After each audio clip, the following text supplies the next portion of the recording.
Hello, this is Chuck Dunning, continuing the series Patterns in Contemplative Life, a reading of the series that I wrote for my blog, chuckdunning.com.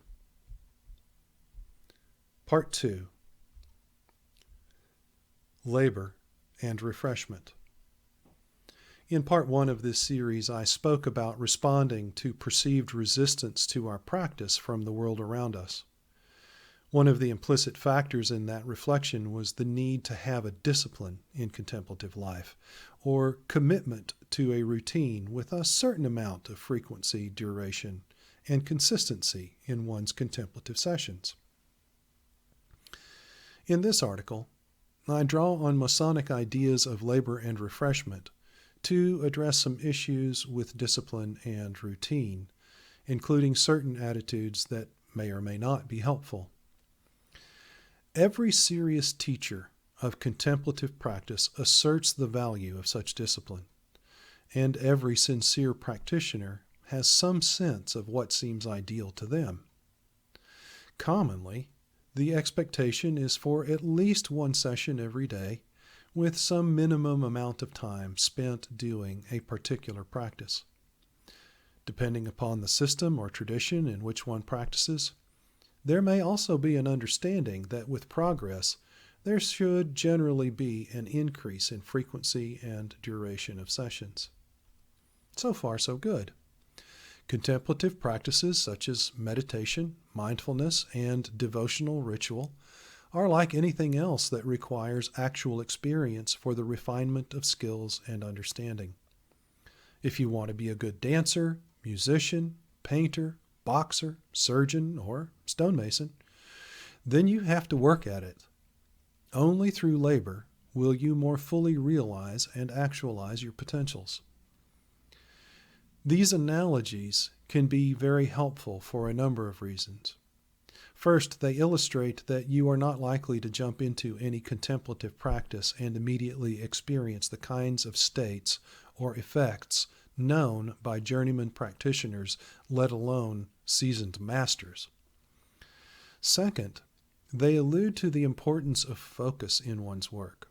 For example, it might be natural to be simultaneously interested in boxing, surgery, and stonemasonry, but it would be nearly impossible to do justice to any one of them by flitting back and forth between them. Priorities must be established if noteworthy progress is to be made in any art, craft, or science. Third, these analogies suggest the invaluable benefits of working with the counsel of someone who already has a considerable amount of experience and understanding with the practices you wish to engage.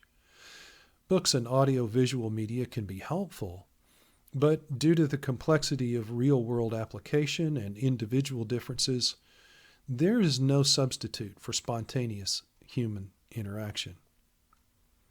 Fourth, these analogies help communicate that the work has ups and downs, periods of apparent progress contrasting with times that seem like plateaus or even regressions, and phases of enthusiasm and excitement versus others of tedium and boredom.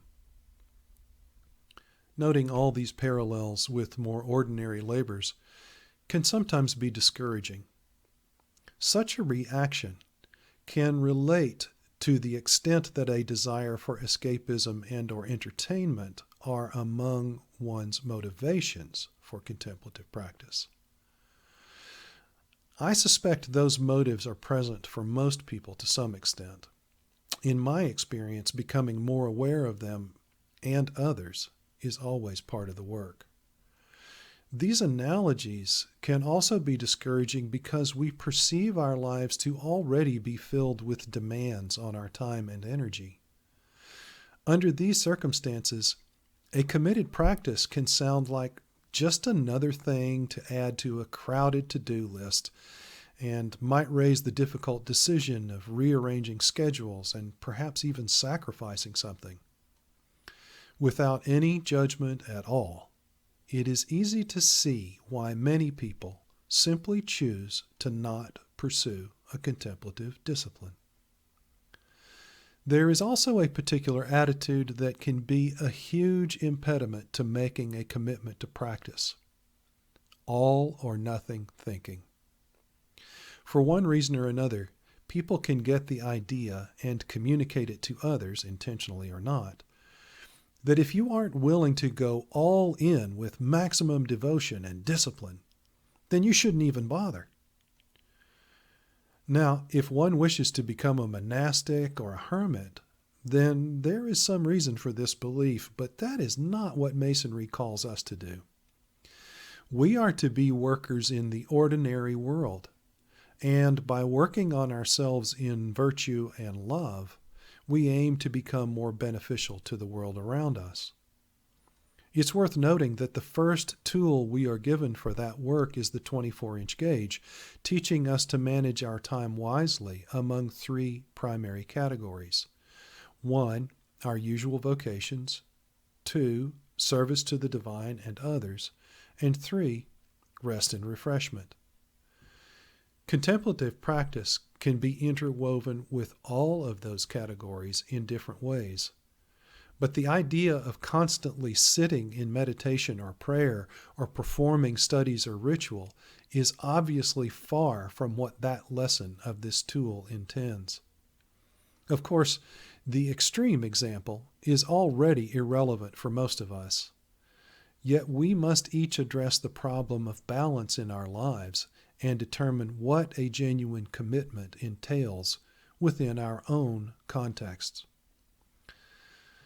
Just as the questions of frequency and duration of sessions call for a dose of realism, so does the matter of consistency over longer periods of time.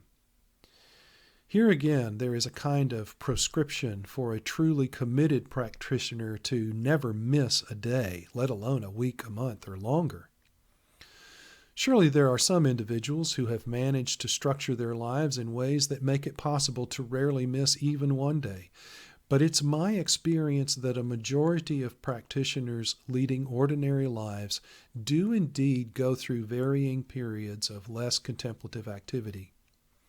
Sometimes life throws unexpected obstacles in our way, and we have to adjust on the fly, recognizing that for some length of time, our own values urge us to prioritize something else over contemplative practice.